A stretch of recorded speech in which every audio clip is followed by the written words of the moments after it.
ఓం నమ శివాయ. అందరికీ నమస్కారం అండి. ఈ నెల 21వ తారీఖున ఆదివారం రోజున సూర్యగ్రహణంతో కూడినటువంటి అతిపెద్ద అమావాస్య అనేది మనకు రాబోతుంది. ఈ గ్రహణం అనేది చాలా పవర్ఫుల్గా వస్తుంది. ముఖ్యంగా మగపిల్లల వారైతే ఎవరైతే ఉన్నారో ఆ మగపిల్లల వారికి ఈ గ్రహాల యొక్క కీడనేది వస్తుందని మనకి వేద పండితులు చెప్పడం అనేది జరిగింది. కాబట్టి మగపిల్లలు ఉన్నటువంటి ప్రతి తల్లి కూడా మీరు ఈ చిన్న పరిహారం చేయాల్సిందే. లేదంటే మాత్రం కీడు, ఇబ్బందులనేవి తప్పవు. ఎందుకంటే చాలామంది ఇలాంటివి నమ్మరు కూడా. కాబట్టి మొదటిసారి మీరు మా ఛానల్ చూస్తున్నట్లయితే మా ఛానల్ సబ్స్క్రైబ్ చేసుకొని నన్ను సపోర్ట్ చేయండి. ఇక ఓం నమ శివాయ అని కామెంట్ బాక్స్‌లో కామెంట్ చేయండి.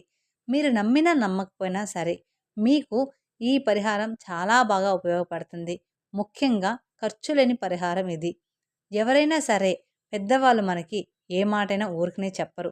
ఏదో ఒక కారణం అనేది లేకుండా ఎవ్వరూ కూడా చెప్పరు.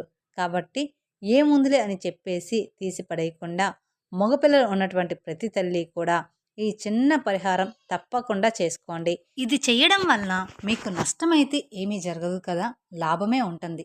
కానీ నష్టమైతే మాత్రం ఖచ్చితంగా జరగదు. అందులోనూ ఖర్చు లేని పరిహారం కాబట్టి.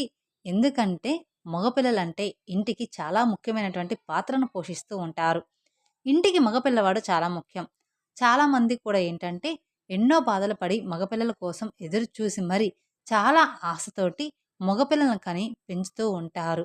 మగపిల్లలంటే అంత ఇష్టం. కళ్ళు మొత్తం వాళ్ళ మీదే పెట్టుకొని బ్రతుకుతూ ఉంటారు. అలాంటి మగపిల్లల్ని మనం ఏంటంటే ఇలాంటి చిన్న చిన్న దిష్టులు, దోషాలు, పరిహారాలు ఇలాంటివి కూడా చేసి ఖచ్చితంగా వాళ్ళకేంటంటూ మనం ఎటువంటి ఇబ్బందులు అనేవి లేకుండా పెంచుకోవడం కూడా మన బాధ్యతే. తల్లిదండ్రులుగా ముఖ్యమైనటువంటి మీరు చేయాల్సినటువంటి ఈ పని అన్నమాట. గ్రహణాలు ఏంటంటే మనకెప్పుడూ కూడా కీడుతో వస్తూ ఉంటాయి. కాబట్టి గ్రహణాల టైంలో ఒక్కొక్కసారి గ్రహణం అనేది ఒక్కొక్క రకంగా మనకేంటంటే చెడును సూచిస్తూ ఉంటుంది, కీడును సూచిస్తూ ఉంటుంది. ఈసారి ఏంటంటే ఈ గ్రహణం అనేది మగపిల్లలు ఉన్నటువంటి వారి ఎవరైతే ఉన్నారో వాళ్ళకి కొన్ని రకాలైనటువంటి ఇబ్బందులు, సమస్యలు తలెటువంటి అవకాశం అనేది ఉంది.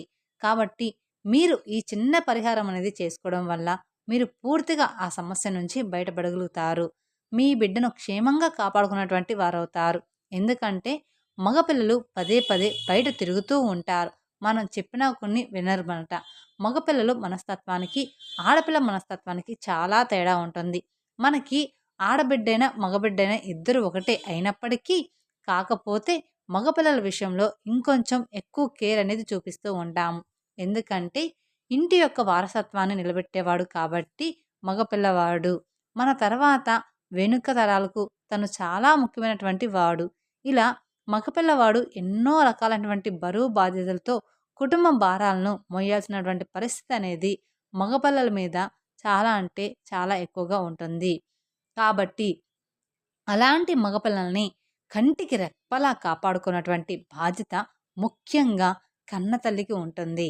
ఆడపిల్లల మనస్తత్వాలు ఒక రకంగా ఉంటే మగపిల్లల మనస్తత్వాలు ఇంకో రకంగా ఉంటాయి. కాబట్టి వాళ్ళేంటంటే బయట 4 చోట్ల తిరుగుతూ ఉంటారు. నలుగురు స్నేహితులతో కలిసిమెలిసి ఉంటూ ఉంటారు. కాబట్టి ఎటువంటి చెడు అంటే గ్రహణం అనేది మనకి అనుకూలించినప్పుడు ఇలాంటి గ్రహణాల వల్ల ఏంటంటే వాళ్ళు ఆలోచన విధానాలు అనేవి మారిపోతూ ఉంటాయన్నమాట. అది వాళ్ళ తప్పు కాదు. మనం ఇలాంటి చిన్న చిన్న పరిహారాలు చేసుకొని ఆ దోషాలనేవి తీసేసుకోకపోతే వాళ్ళ ఆలోచన విధానాలు మారిపోవడము, చెడు స్నేహాలు పట్టడము, పిల్లల చేతికి అందకపోవడము, పెద్దవాళ్ళని లెక్క చేయకపోవడము, రకరకాల చెడ్డ అలవాట్లు చేసుకోవడం ఇలాంటివన్నీ కూడా జరుగుతూ ఉంటాయి. కాబట్టి ఖచ్చితంగా మగపిల్లలకి ఈ పరిహారం అనేది మీరు చేయాల్సిందే. ఒకవేళ చేయకపోతే కీడు, అలాగే దిష్టి దోషాలు, నరదిష్టి అలాగే ఉంటాయి. ముఖ్యంగా ఈ పరిహారం చేయడం వల్ల ఏంటంటే కీడుతో పాటు దిష్టి కూడా పోతుంది. కాబట్టి ఖచ్చితంగా ఈ పరిహారం అనేది మగపిల్లలు ఉన్నటువంటి ప్రతి తల్లి కూడా పాటించాల్సిందే. మీకు మగబిడ్డలు ఒక్కరున్నా, ఇద్దరున్నా, ముగ్గురున్నా సరే మీరు ఈ ఒక్క పరిహారం చేయాల్సిందే. ఈ నెల 21 ఆదివారం రోజున ఏంటంటే సూర్యగ్రహణంతో కూడినోని ఈ అమావాస్య అనేది ఏర్పడుతుంది. కాబట్టి గ్రహణం ఎప్పుడూ కూడా చెడును సూచిస్తుంది అని చెప్పి మనకు మన పెద్దవాళ్ళు ఎప్పుడు కూడా చెప్తూ ఉంటారు. మీ ఇళ్లలో పెద్దవాళ్ళు ఉన్నా కూడా అడిగి చూడండి ఒకసారి. కాబట్టి గ్రహణం టైంలో కొంచెం మగపిల్లల్ని జాగ్రత్తగా చూసుకోవడం, ఇలాంటివి ఈ దిష్టులు, దోషాలు పరిహారాలు చేసుకోవాలి. అలాగే గర్భిణితో ఉన్నటువంటి స్త్రీలు కూడా బయటికి రాకుండా జాగ్రత్తలు పాటించాలి. ఇలాంటివన్నీ కూడా మనం తప్పనిసరిగా చేసుకోవాలి. ఇక ఈ గ్రహణం మనకు బయటికి పెద్దగా కనపడదు. కనపడకపోయినా దీనివల్ల కీడైతే మాత్రం ఖచ్చితంగా ఉంటుంది. కాబట్టి గ్రహణాల టైంలో అందరూ చాలా జాగ్రత్తగా ఉండాలి. ముఖ్యంగా గర్భిణీ స్త్రీలు ఎవరైతే ఉన్నారో వాళ్ళు కూడా బయటికి తిరగడం కానీ, ఏదైనా ఇంట్లో కూడా ఉండడం కానీ చేయండి. పనులు చేయడం, కూరగాయలు కట్ చేయడము ఇలాంటి పనులు చేయకూడదు గర్భిణీ స్త్రీలు. అలాగే మిగిలిన వారు కూడా చాలా జాగ్రత్తగా ఉండాలి. ముఖ్యంగా మగపిల్లలు ఎవరూ లేని ప్రదేశాన్ని పంపించకండి. పిల్లలు కూడా ఒక్కొక్కసారి చూడండి ఉలిక్కి పడుతూ ఉంటారు, దడుచుకుంటూ ఉంటారు.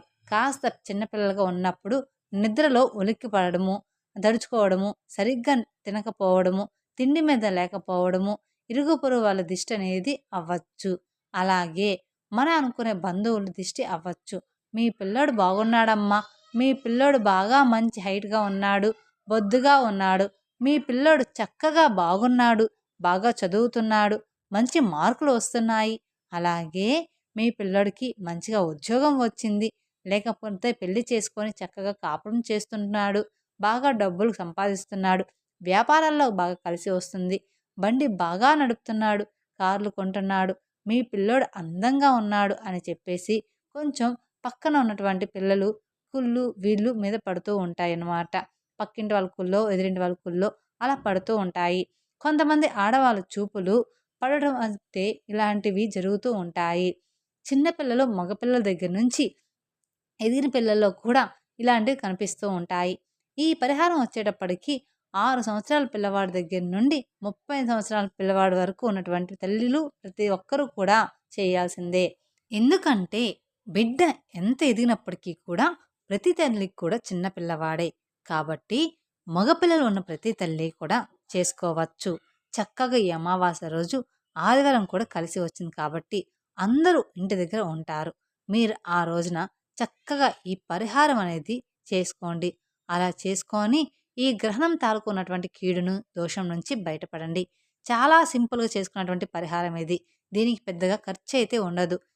ఏం చేస్తాంలే, ఏముందిలే అని చెప్పేసి దయచేసి మాత్రం అనుకోవద్దు. ఎందుకు అంటే పిల్లలు కాస్త ఒక వయసు వచ్చిన తర్వాత ఇల్లు మీద ఊళ్ళ మీద తిరుగుతూ ఉంటారు. లేకపోతే ఆ పని ఈ పని చెప్పేసి 4 చోట్ల తిరుగుతూ ఉంటారు. బండ్లు నడుపుతూ ఉంటారు, కార్లు నడుపుతూ ఉంటారు. అలాంటి టైంలో అనుకోకుండా కొన్ని ప్రమాదాలు అనేవి ఎదురవుతూ ఉంటాయన్నమాట. ఇలాంటప్పుడు మనం ఇలాంటి జాగ్రత్తలు తీసుకోవాలి ఖచ్చితంగా. అంటే వీళ్ళెంత జాగ్రత్తగా ఉన్నప్పటికీ కూడా ఎదుటివారు ఎలా ఉంటారో తెలియదు. మన టైం బాగాలేనప్పుడు, అలాగే కొన్ని గ్రహణాలు సరిగా మనకి లేనప్పుడు ఏంటంటే కొన్ని సమస్యలు అనేవి ఎదురవుతూ ఉంటాయి. కాబట్టి అలాంటి ప్రమాదాల నుంచి తప్పించుకోవడానికి ఇలాంటివి లేనిపోనివి వచ్చి నెత్తి మీద పడుకుంటూ ఉంటాయి. ఈ పరిహారం అనేది చాలా బాగా పనిచేస్తుంది. ఒక్కొక్కసారి నిందలు పాలైపోతూ ఉంటారు. అసలు మన బిడ్డ ఏం తప్పు చేయకుండా కూడా మాటలు పడాల్సిన పరిస్థితి అనేది ఏర్పడుతుంది.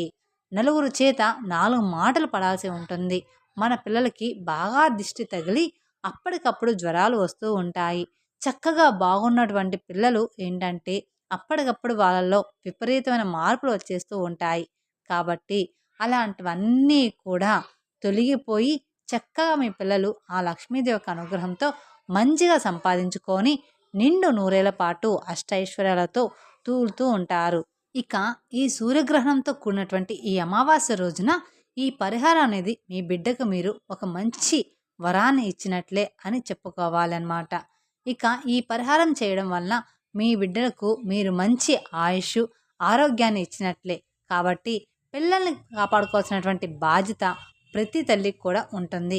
దీనికోసం ఏంటంటే ముందు మీరు ఖచ్చితంగా అన్నం అనేది తీసుకోవాలి. అంటే మీరు అన్నం వండుతారు కదా, అన్నం వండినప్పుడు నిండుకుండా అన్నం తీసుకోండి. ఎవరు కదిలించకుండా ఉన్నప్పుడు చక్కగా వేడివేడి అన్నం ఏంటంటే ఒక బౌల్లోకి తీసుకొని పక్కన పెట్టుకోండి. ఆ అన్నాన్ని ఏంటంటే మీరు చక్కగా చిన్న చిన్నగా 3 ముద్దలుగా చేసుకోండి. అలా 3 ముద్దలుగా చేసుకొని చక్కగా గుండ్రంగా ఉండాలి. అలా గుండ్రంగా ఉండేటట్లుగా 3 ముద్దలు చేసుకోండి. 3 ముద్దల్లో ఒక ముద్ద ఏంటంటే తెలుపు ముద్ద. ఇంకో ముద్ద ఏంటి అంటే పసుపు వేసి కలపాలి. పసుపు వేసి కలిసినప్పుడు అదేంటంటే పసుపు రంగు ముద్దగా మారుతుంది. అలాగే పసుపు రంగుతో ఒక ముద్ద, ఇంకొక ముద్దలో ఏంటంటే కుంకుమ కలపాలి. కుంకుమ కలిపేసి ఆ ముద్దని ఉండల్లాగా చేసేయాలి. అప్పుడు అది ఎరుపు రంగు ముద్ద అవుతుంది. అలా 3 ముద్దలు తయారు చేసుకోవాలి. అంటే తెలుపు రంగు ముద్ద, పసుపు రంగు ముద్ద, అలాగే ఎరుపు రంగు ముద్ద. ఈ 3 ముద్దల్ని ఆ 3 ముద్దల్ని చక్కగా ఒక ప్లేట్లో పెట్టుకోవాలి. ఇక ఆ ముద్దలను ప్లేట్లో ఉంచిన తర్వాత వాటి మీద నువ్వులు చల్లాలి. గుర్తుపెట్టుకోండి, ఆ 3 ముద్దల మీద చిటికెడంత నువ్వులు మీరు చల్లేసేయండి. నల్ల నువ్వులు ఉంటాయి కదా, వాటిని చల్లండి. ఈ నల్ల నువ్వులు ఏంటంటే గ్రహణం తాలూకు ఉన్నటువంటి కీడును తొలగించడానికి చాలా పవర్ఫుల్గా ఉపయోగపడతాయని తంత్రశాస్త్రం చెప్తూ ఉందన్నమాట. అలాగే కాబట్టి నువ్వులను చల్లేసి ఆ ముద్దల మధ్యలో ఒక కోడిగుడ్లు పెట్టండి. కోడిగుడ్లను పెట్టేసి దాని మీద ఇంటి మార్క్ వేయండి. Into mark. కోడిగుడ్లు ఏంటంటే చాలా శక్తివంతమైనవి. మనకి పరిహార శాస్త్రంలో కోడిగుడ్లకు ఉన్నటువంటి పవర్ అనేది సామాన్యమైనది కాదు. ఎందుకంటే కోడిగుడ్లో జీవశక్తి అనేది ఉంటుంది. అంటే మనం ఒక ప్లేసుల్లో చేసే కోడిగుడ్లు మనకి కోడి పిల్లలాగా తయారవుతుంది. కాబట్టి కోడిగుడ్డులో జీవశక్తి అనేది చాలా ఎక్కువగా ఉంటుంది. అందుకే కోడిగుడ్లు అనేది చాలా శక్తివంతమైనది. ఆ కోడిగుడ్లు అనేది మనకి ఆహారపరంగా ఎంత బలాన్ని ఇస్తుందో పరిహార పరంగా కూడా అంతే మంచి రిజల్ట్ అనేది ఇస్తుంది. చెడును తీసేయడానికి చాలా బాగా ఉపయోగపడుతుంది. కాబట్టి ఆ కోడిగుడ్లో కూడా పచ్చ సొన, తెల్ల రంగు సొన అనేది ఉంటుంది. అంటే తెలుపు పసుపు రంగులు కలిపి ఉంటుంది. కాబట్టి అది జీవశక్తితో కూడుకొని ఉంటుంది. కాబట్టి ఒక కోడిగుడ్డుని తీసుకొని దాని మీద కాటుకతో నల్లగా ఇంటూ మార్క్ వేయాలి. ఈ ఇంటూ మార్క్ ఈ గ్రహణం తాలూకు ఉన్నటువంటి చెడును మొత్తాన్ని కూడా పూర్తిగా గ్రహించేస్తుంది. శని దోషాలు ఏదైనా కీడులు ఉన్నా, దోషాలు ఉన్నా నరదిష్టిని తీసేస్తుంది. అలా ఇంటి మార్కు వేసి ఆ ప్లేట్లో వాటిని పెట్టేసి ఆ ప్లేట్ మొత్తాన్ని తీసుకొని మీ బిడ్డలు ఒక్కొక్కరు ఉంటారు కదా, ఇద్దరుంటారు, మగపిల్లలు ముగ్గురుంటారు. చక్కగా వారిని మీ ఇంటి గుమ్మం బయట ఎక్కడైనా కూర్చోపెట్టేసి ఆ ప్లేట్ని మీ చేతిలోకి తీసుకొని మీ పిల్లవాడికి కుడి నుంచి ఎడమకు 7 సార్లు, ఎడమ నుంచి కుడికి 7 సార్లు తిప్పి ఆ దిష్టి అనేది తీసేయాలి. అలా తిప్పేటప్పుడు ఇరుగు దిష్టి, పొరుగు దిష్టి, మన దిష్టి, ఊర్లాల దిష్టి, ఈ గ్రహం తాలూకు ఉన్నటువంటి కీడు దోషాలు మొత్తం కూడా తొలగిపోవాలి అని చదువుతూ దిష్టి తీయాలి. మా బిడ్డలకు నిండు నూరేళ్ల పాటు చల్లగా ఉండాలి అని చెప్పి చక్కగా దిష్టి తీసేయండి. ఇక్కడ ఎరుపు, తెలుపు, పసుపు ముద్దులు అనేవి చెప్పుకున్నాం కదా. ఎరుపు ఏంటంటే మనకి ఈ గ్రహణం తాలూకున్నటువంటి చెడును నరదిష్టిని తీసేయడానికి ఈ ఎరుపు రంగు ముద్ద బాగా అంటే బాగా ఉపయోగపడుతుంది. మన గ్రహణం తాలూకు సంబంధించిన కీడు. పసుపు మంగళకరమైనది, శుభప్రదమైనది. అంటే మీ బిడ్డ జీవితంలో మంచిగా శుభకార్యాలు రావడానికి ఉపయోగపడుతుంది. ఇక తెలుపు ఏంటంటే తెలిసి తెలియక మీ బిడ్డలు ఏదైనా తాకినా, ఏదైనా తొక్కినా ఈ చెడు కళ్ళు అన్నీ కూడా తొలగించుకోవడానికి తెలుపు రంగు ముగ్గు బాగా ఉపయోగపడుతుంది. నువ్వులు కూడా చాలా శక్తివంతమైనవి. అలాగే ఆ మధ్యలో ఒక గుడ్లు చెప్పాం కదండి, ఇది జీవశక్తి కలిగి ఉంటుంది. అది పసుపు రంగు, తెలుపు రంగు సొనలో ఉంటుంది. కాబట్టి మీకున్న సమస్యను వెంటనే గ్రహించేస్తుంది. చాలా పవర్ఫుల్గా ఈ కోడిగుడ్డు అనేది పనిచేస్తుంది. కాబట్టి ఇందులో వేసినవన్నీ కూడా చాలా శక్తివంతమైనవి. కాబట్టి మనం ముందు చెప్పుకున్నట్లుగా మీ పిల్లల్ని ఒక చోట కూర్చోబెట్టి కుడి నుంచి ఎడమకి 7 సార్లు, ఎడమ నుంచి కుడికి 7 సార్లు దిష్టిని తీసేసి తర్వాత మీరు ఆ ముద్దల్ని ఏం చేస్తారు అని అంటే ఎవరూ తొక్కని ప్రదేశంలో వదిలేసి రండి. అలా కుదరదు అనుకున్న వాళ్ళు, అంటే ఎవరూ కనపడని చోట ఏదైనా చెట్టు మొదట్లో కానీ ఎవరిని తొక్కని చోట అలాంటి ప్రదేశంలో వదిలేసి రండి. ఆ ముద్దల్ని, కోడిగుడ్ని ఏదన్నా పారే నీరు ఉన్నటువంటి ప్రదేశంలో కూడా వదిలేసి రావచ్చు, అలా మీకు దగ్గరలో ఉంటే. గుర్తుపెట్టుకోండి, గుడ్లు మాత్రం పగలకూడదు, అలాగే విసిరేయకూడదు కూడా. విసిరేయకుండా జస్ట్ అట్లా వదిలేసి రండి, సరిపోతుంది. అలా వదిలేసి మీరు వెనక్కి తిరిగి చూడకుండా వచ్చేసేయండి. ఇంటి లోపలికి వచ్చేటప్పుడు మాత్రం శుభ్రంగా కాళ్ళు చేతులు మొహం అనేది ఖచ్చితంగా కడుక్కోవాలి.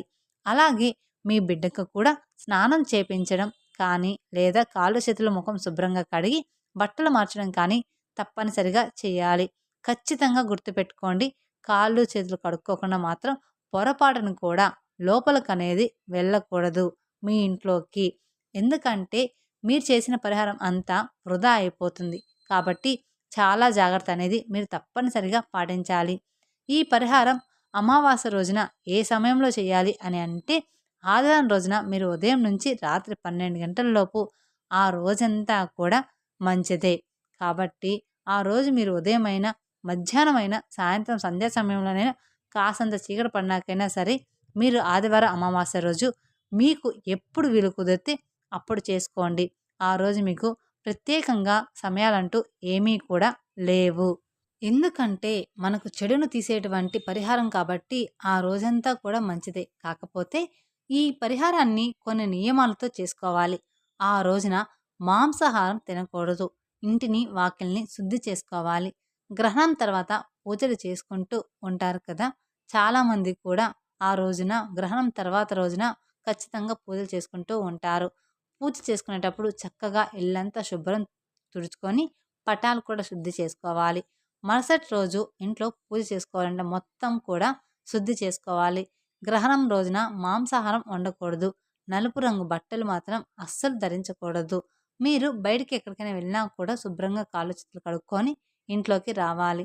ఇలాంటి నియమాలు ఆచరిస్తూ ఈ పరిహారం చేసుకుంటే మీకు మంచి రిజల్ట్ అనేది మీ జీవితంలో కనిపిస్తుంది. మనం నియమాలతో చేసినటువంటి పరిహారానికి 100కి 100% ఫలితం అనేది ఖచ్చితంగా దక్కుతుందనమాట. కాబట్టి ఈ పరిహారాన్ని, అలాగే ఈ గ్రహణం కూడా చాలా 100 సంవత్సరాల తర్వాత వస్తున్నటువంటి గ్రహణం. కాబట్టి ఖచ్చితంగా మగపిల్ల ఉన్నటువంటి ప్రతి తల్లి కూడా ఈ పరిహారం చేసుకొని మీ బిడ్డల్ని కంటికి రెప్పలాగా మీరే కాపాడుకోండి. ఎందుకంటే ఎవరి దిష్టి ఎలా ఉంటుందో మనం చెప్పలేము కదా. కాబట్టి మనం చేయాల్సింది మనం చేసుకుంటూ మనల్ని ఆ భగవంతుడు కాపాడుతూ ఉంటాడు. కాబట్టి ఈ పరిహారం అనేది నియమిష్టలతోటి చేసుకొని మీ పిల్లలపై ఉన్న దిష్టిని తొలగించుకొని మీ కుటుంబంతో సంతోషంగా హాయిగా జీవించండి. తెలుసుకున్నారు కదండి, సెప్టెంబర్ 21 అమావాస్య సూర్యగ్రహణం. కొడుకులు ఉన్నవారు తప్పనిసరిగా ఏ పరిహారం పాటించాలి అనేది, ఈ పరిహారం పాటించకపోతే ఎలాంటి కీడు జరుగుతుంది అనేది ఈ వీడియో కనుక మీకు నచ్చినట్లయితే మరికొందరికి షేర్ చేయండి. అలాగే మొదటిసారి మీరు మా ఛానల్ చూస్తున్నట్లయితే మా ఛానల్ సబ్స్క్రైబ్ చేసుకొని నన్ను సపోర్ట్ చేయండి. Thank you for watching my video. ఓం నమః శివాయ.